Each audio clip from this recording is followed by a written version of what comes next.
E aí, já pensou em ganhar muito dinheiro com um canal de corte igual esse daqui que você está assistindo? No primeiro link da descrição temos um aulão para você que quer começar um canal de cortes e faturar muito aqui na internet. Também teremos planilhas que irão te ajudar na hora de organizar a produção do seu canal. Tá esperando o quê? Eu acho assim, que a gente tem que lembrar que a autoestima, ela é uma avaliação que a gente tem da gente mesmo. E se a gente for botar isso dentro da sociedade como um todo, é tão importante a questão, numa sociedade capitalista liberal, a validação, você valorizar qualquer coisa, patrimônio, empresa, imóvel, é absolutamente importante.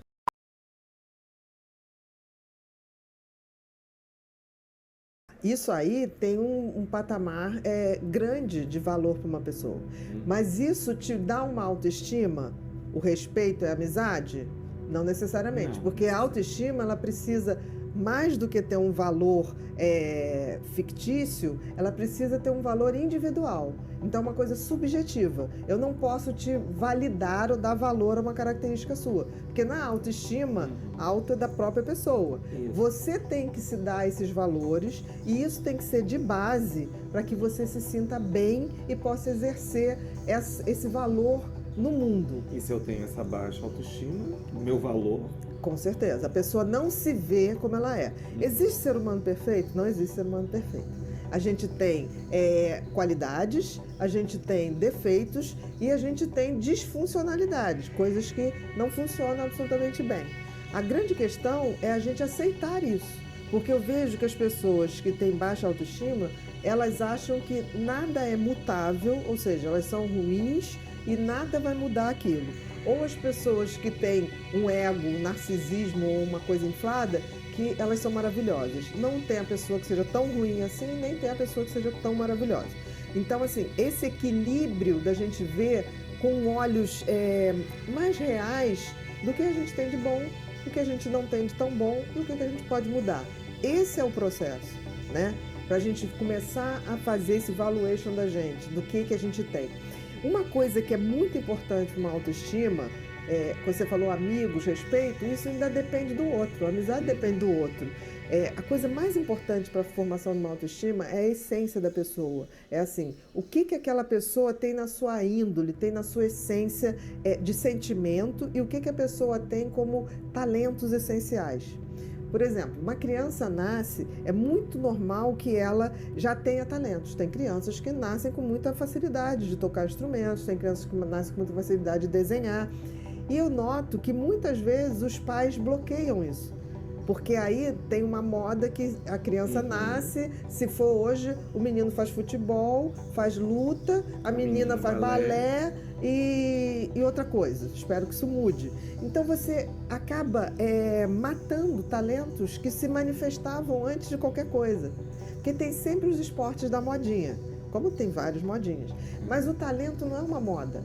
Aquilo não passa, aquilo é uma essência, aquilo vem com a pessoa. Eu me lembro que uma vez eu atendi um paciente que era Asperger e ele tinha um talento fabuloso para desenho, mas ele não se relacionava em nada, ele não olhava no olho. E aí a mãe chegou e falou assim, eu ainda falei assim, nossa, ele é genial em desenho. Ela falou, mas eu não quero um filho que desenha essas porcarias. Ele parecia um Picasso, era uma coisa esquisita, linda, linda, deslumbrante. E ela falou, eu quero que ele se relacione com as pessoas. Eu falei, por quê? Porque eu não posso ser um filho que não se relaciona com as pessoas. E aí eu falei, olha, eu falei, pode ser que se a gente trabalhar bastante esse lado dele, de socialização, ele vai se socializar, eu acho importante, mas pode ser que diminua um pouco esse talento. E eu me lembro que a gente fez, o menino realmente evoluiu muito nesse contato, ele era muito meigo, e aí ele largou os desenhos, foi uma coisa muito interessante. Ela falou assim, agora ele se relaciona mais ou menos com as pessoas e deixou de ser genial no desenho. Aí ela falou, o que você vai fazer? Eu falei, eu vou pedir para você ir embora, porque você não sabe o que você quer para o seu filho e é importante que ele esteja feliz. Se ele está se relacionando com as pessoas e está feliz, ok, ele deixou de desenhar para poder ser feliz. Agora, eu não sei o que você quer. Né? E eu me lembro que eu fui me despedir do menino, eu falei, ó, você não vai mais ver a tia. Ele, por quê? Porque sua mãe é uma pessoa difícil. Ele falou, mas é mesmo, só tenho a certeza que é mesmo. Então, a gente tem que ver, partir do princípio que não existe um cérebro perfeito, não existe uma pessoa que vai ser boa em tudo. Mas a gente identificando desde muito cedo o que a gente faz de uma maneira, o dom, né? Faz um pouquinho diferente das pessoas e tem um prazer e sabe que aquilo é bom. Porque uma criança, por exemplo, quando ela escreve bem, ela sente orgulho daquilo que ela escreve. Quando ela desenha bem, ela tem um certo orgulho daquilo que ela faz. A gente tem que pegar isso e investir nisso. Tem de melhor. De melhor. A autoestima, quando ela é feita em cima dos nossos talentos, em cima da nossa índole, ela é uma construção sólida. Quando não é feita assim, não vai. Ele se acha sempre diferente. Por exemplo, uma das coisas que o TDAH tem é a criatividade. Eu me lembro que eu era muito criativa, eu escrevia tudo errado, porque eu sou disléxica também, né? Eu tenho TDAH e dislexia. E eu me lembro que meu pai era professor de português, ele pegava a redação e só tinha vermelho. Aí eu me lembro que a minha mãe pegava e falava assim, interessante, a ideia é bonita, mas você tem que melhorar. Eu me lembro que eu passei o tempo todo na minha cabeça, tipo assim, eu tenho boas ideias, mas não sei executar. Mas não tinha noção que eu tinha TDAH. Quando eu escrevi o meu primeiro livro, que foi uma sugestão de um cara que eu conheci no programa, ele falou assim, você consegue escrever como você fala? Eu falei, não sei, escreve como você fala. Eu falei, mas eu escrevo tudo errado. Isso tem revisor, minha filha. Escreve como você fala. Aí eu lembrei e conectei com a minha mãe, né? Porque assim, a minha mãe em nenhum momento cortava a minha criatividade. Eu me lembro que uma vez eu quis fazer um teatrinho de bonecos.